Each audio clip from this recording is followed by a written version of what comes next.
Urdu stories. اچھی سہیلی۔ آج میں کافی بور ہو رہی تھی کیونکہ آج میری اچھی سہیلی اسکول نہیں آئی تھی۔ میں اپنی سیٹ پر خاموش بیٹھی تھی کہ ٹیچر کی آواز پر میں نے سامنے دیکھا۔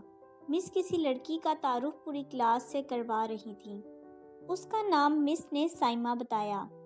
ذہانت سائمہ کی آنکھوں سے جھلک رہی تھی، لیکن جیسے ہی میں نے اس کو اوپر سے نیچے تک دیکھا، وہ دو بیساکھیوں کے سہارے کھڑی تھی۔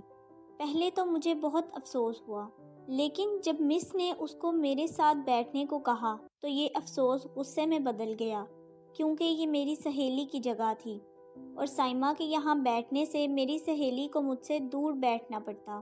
اس نے مجھے مسکرا کر دیکھا تو میں کوشش کے باوجود مسکرا نہ سکی۔ اس سے دوستی بھی نہیں کی جا سکتی تھی، کیونکہ نہ تو وہ میرے ساتھ کھیل سکتی تھی، نہ بھاگ دوڑ سکتی تھی، اور میں تو بہت کھیلنے کودنے والی لڑکی تھی۔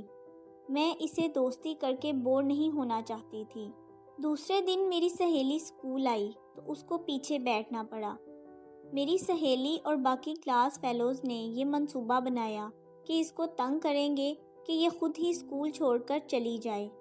اس منصوبے کو عملی جامہ پہنانے کے لیے لڑکیوں نے اس کو تنگ کرنا شروع کر دیا۔ چلتے چلتے دھکا دے دیتی، سائمہ گر پڑتی، کبھی برابر سے گزرتے اس پر سیاہی گرا دیتی۔ مجھے یہ دیکھ کر افسوس ہوتا، لیکن میں اپنے اس خیال کو جھٹک دیتی، یہ سوچ کر کہ اگر میں نے اس کو قبول کر کے اس سے دوستی کر لی تو مجھے بھی اس کے ساتھ ایک جگہ بیٹھنا پڑے گا اور میری زندگی کتنی بور ہو جائے گی۔ سائمہ لنچ بریک میں اکیلی بیٹھی ہوتی، کوئی اس کے پاس نہ جاتا۔ ایک روز سائمہ کوریڈور میں آرام سے بیساکھی کے سہارے جا رہی تھی کہ دو لڑکیاں بھاگتی ہوئی اس کے برابر سے گزریں اور دھکا دے دیا۔ میں پیچھے ہی آ رہی تھی، سائمہ ایک دم لڑکھڑا گئی اور گرنے ہی والی تھی۔ میں نے جلدی سے اسے تھام لیا۔ اس کی آنکھوں میں آنسو صاف نظر آ رہے تھے۔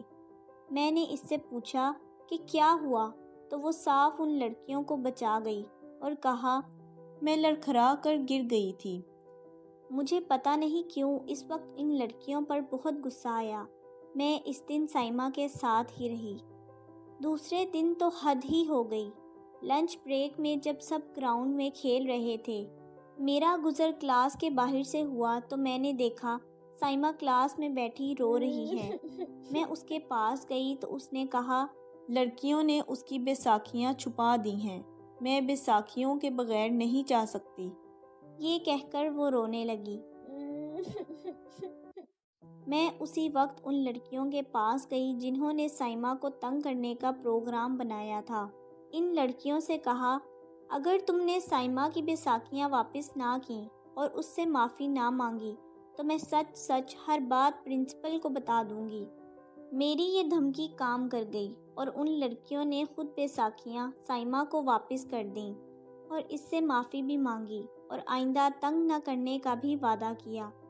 آج میری سب سے بہترین دوست سائمہ ہے۔